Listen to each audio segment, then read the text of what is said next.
it's getting closer to summer, and so I think it's time that we talked about bikinis. I'm Mari with Mari Sews, and thanks for hanging with me, you all.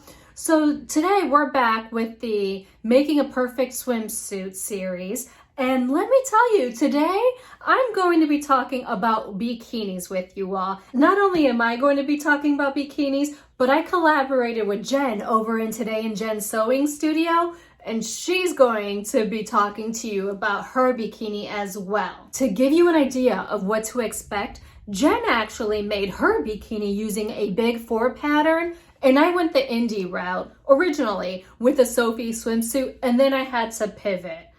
You know that I'm going to give you all of the details about my bikini making experience, but make sure that you check out Jen over here and watch her video as well, because she has some really good takeaways.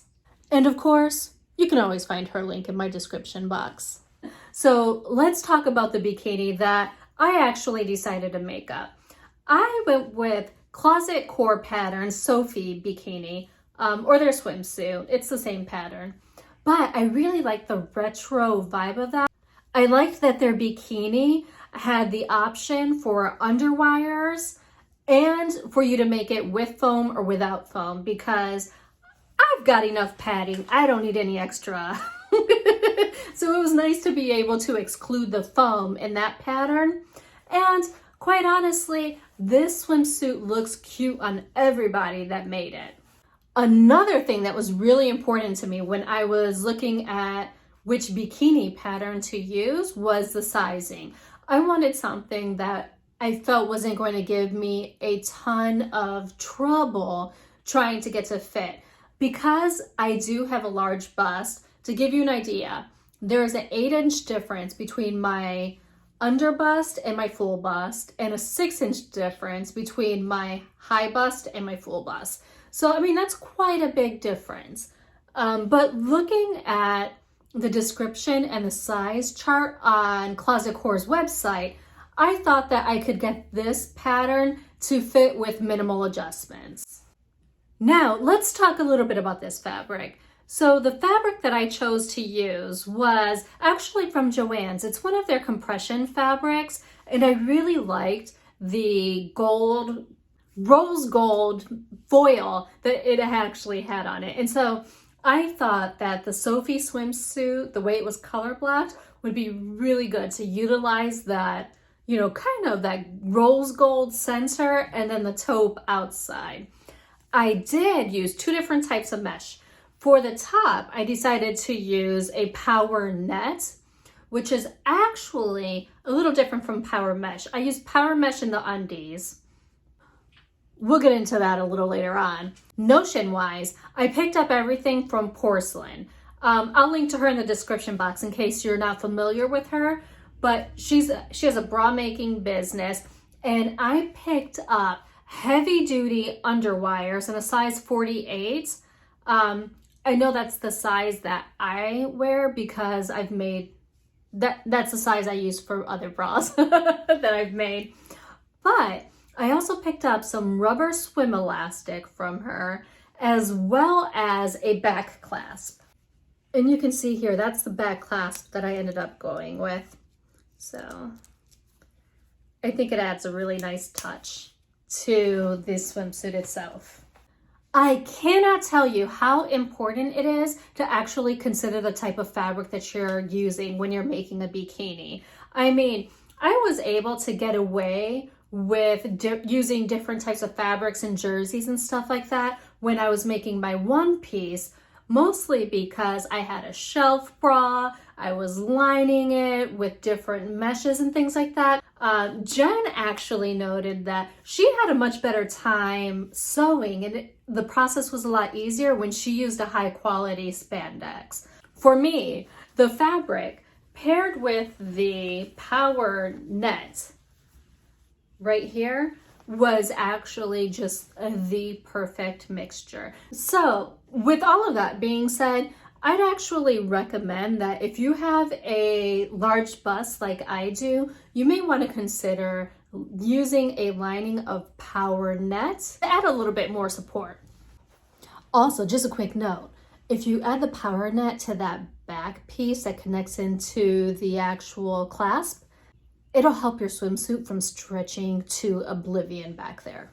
Now, the biggest difference between a power mesh and a power net is that a power mesh it's a lot lighter, it's smoother, it stretches a lot more. Power nets are more firm, they don't have as much give. So if you're looking for like super smoothing effects, you may want to go the power net. Just make sure that you do a muslin first, because you want to make sure that you can still get in and out of the thing. So for these bottoms, you can see that I did apply the power mesh only to that center front panel there, and it's okay. So now let's talk about the Sophie swimsuit pattern.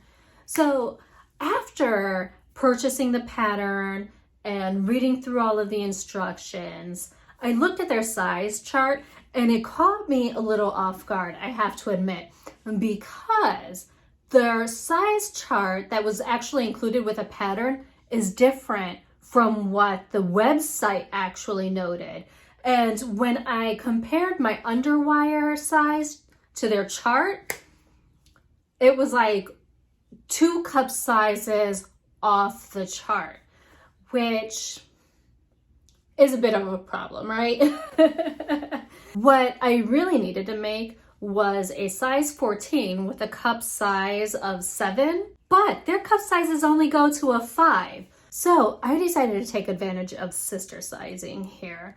And so you see here that originally I would have been off the charts here, but when I compare the 48 underwire size and I move down the chart, I could actually get the same fullness in a size 18 with a cup size of 5. I felt pretty good going in that direction because I knew that I could always remove any additional length from the back or the side seams that I needed to get that to fit properly. So I did muslin up the size 18 cup size 5, and that's what you see here. And you all, it looks so cute from this side. I did encase the seams, so there are no raw seams. And then I threw in one of my underwires here. And by the way, you don't need to get all fancy and encase your seams. You could do like Jen did and actually attach your fabric and lining together in one piece, so that way you just treat it as one fabric. Unfortunately, there wasn't enough volume in the cups to actually fit.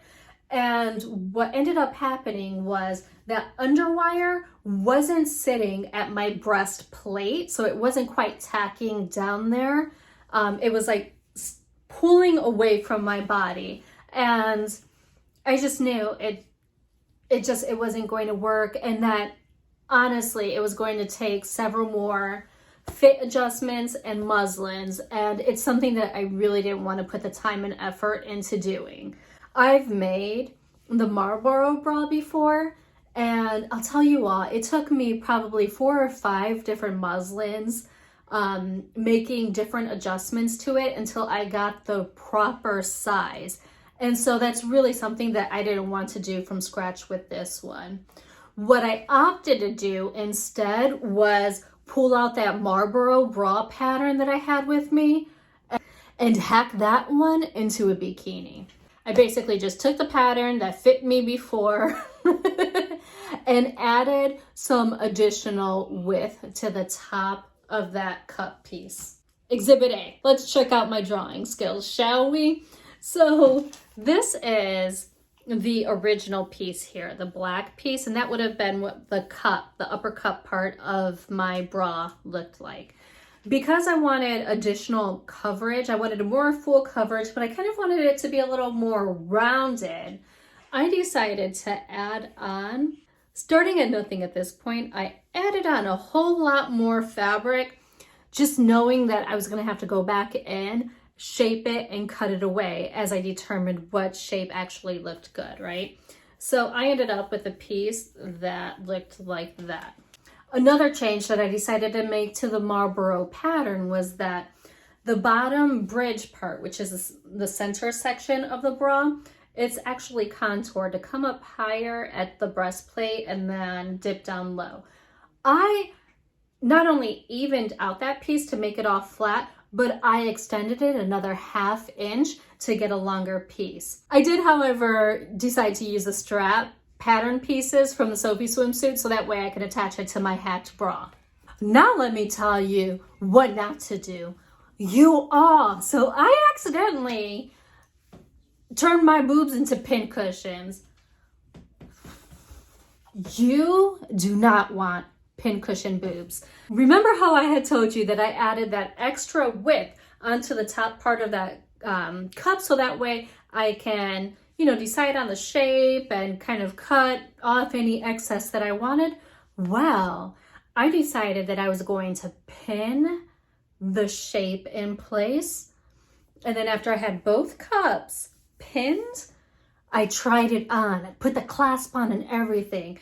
And as soon as that bra was clasped, those pins were boop.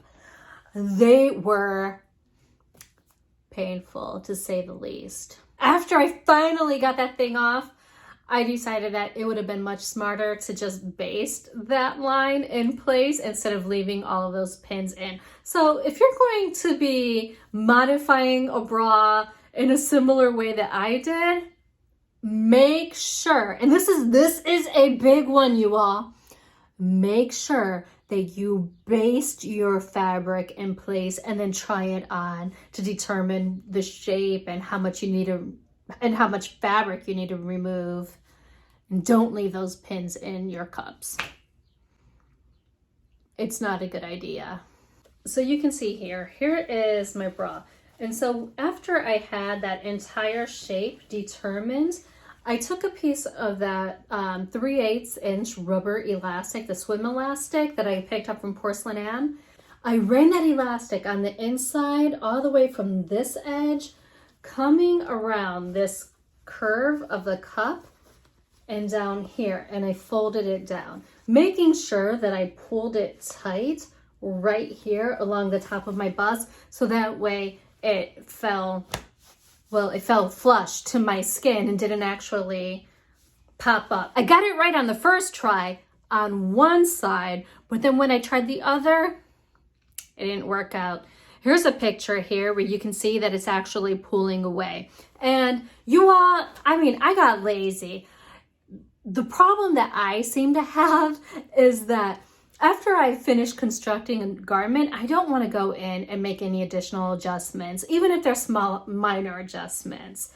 So when I saw that I needed to pull that elastic tighter, I thought, well, what's a good workaround that I could do? I just unpicked that little bit, pulled the elastic tighter, and then I started sewing on it again. And you all, that elastic snapped like a rubber band, almost popped me in the eyeball. It was just so fast, disconnected from my bra. So that's another lesson that I learned. You can sew through rubber swim elastic multiple times. That stuff is seriously one wide rubber band. And if you keep putting holes in it, the integrity is basically not going to be there. To attach the straps, I just sewed them on with zigzag stitches right across the top and then over here at the bottom. You can see the zigzag stitches a bit here on the cup. It really doesn't bother me though. I feel like it's really not that noticeable. Now let's talk about the bottoms. These were much simpler to make, but there was some hacking, right? So I decided not to go with the original Sophie swimsuit bottoms because the pattern that I had at the time didn't go up to my hip size of 49. And because I already had made the minute maillot so many times, I know that swimsuit fits. All I had to do was hack my one piece at the waist, put some elastic around that part, but I also knew that it would be really simple to add in these cut lines here. So this is my bottoms, right? So that's where I cut it up at the waist. These red lines are the cut lines that I actually made. Now, do a better job when you're actually working on your pattern than my drawing, but this will give you an idea of what I did. I started up here a little like closer at the waist, and then I came out at the hips to give myself that angled look. And then on each of the 3 pieces here, 1, 2, 3, I added a 1/4 inch seam allowance to each of those edges, so that way I could just sew that up. I did use a power mesh to line just this front panel here, which I've already shown you all. But in all honesty, I think I'm gonna make another pair of bottoms like this, but I would like a more smoothing effect. So I'm gonna line the entire bottom and power net, just kind of like bring things in a little bit. I like the smoothing effect. If that's not your thing, if you don't find it comfortable, don't do it. I mean, that's the great thing about sewing your own bikini. You get to make all the design choices. All in all, I really love this bikini that I ended up with. This bikini is gonna get a ton of wear. And you all, here's a couple of hot girl moments right here because I was really feeling myself in this bikini. If you picked up some really good tips and tricks from this video, you might actually want to check out my swimsuit series here, where I walk you through a plethora of adjustments that I make, including different types of fabrics that I use. And until next time, I sincerely hope that you find joy and have a wonderful day.